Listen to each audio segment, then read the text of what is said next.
Today I'm going to be talking about why the real estate market is likely to crash. If you think about it, anything that is fragile will at some point in time collapse. So how does real estate keep its value?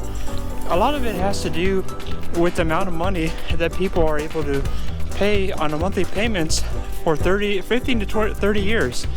And in order for that to happen, you need to have stability. You need to have a labor market where people are able to make a commitment for 15 to 30 years where they're making these payments every single month. Now, as you've seen, we've had a complete breakdown in terms of the economy. People have more instability in their economic life than they ever have, and a rising number of people make their money through unusual ways, like through the gig economy, Uber, things like that. And the truth is, a lot of these sources of income have fallen away, and it's unlikely anytime soon that people will have a very predictable source of income. And and it's also might be a while before the economy improves dramatically enough that people are able to pay the high payments that they've been paying. Now, at the moment, a lot of tenants they cannot be evicted at the moment, so we haven't really seen how bad things will be for now. There's been some kind of eviction moratorium, so you're not seeing massive evictions because it's not possible. It's not legal yet.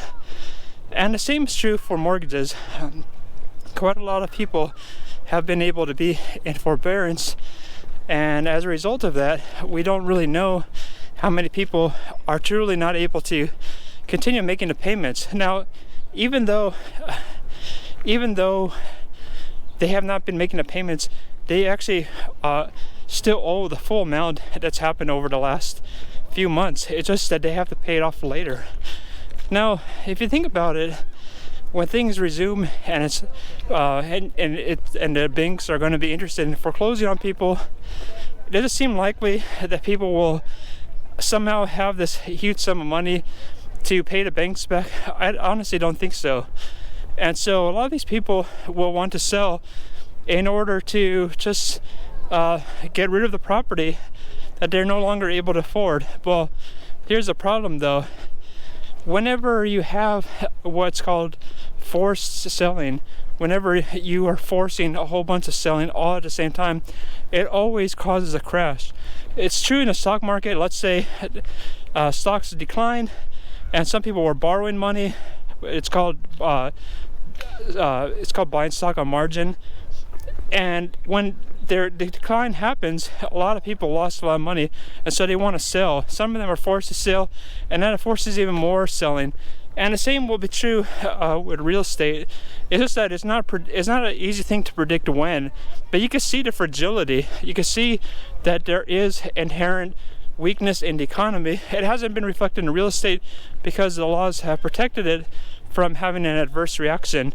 I mean, as you can imagine, it's not going to be a very popular thing if you have millions of people evicted and foreclosed on all at the same time. But at the same time, the government has not, in any state really, said how we're going to resolve this problem.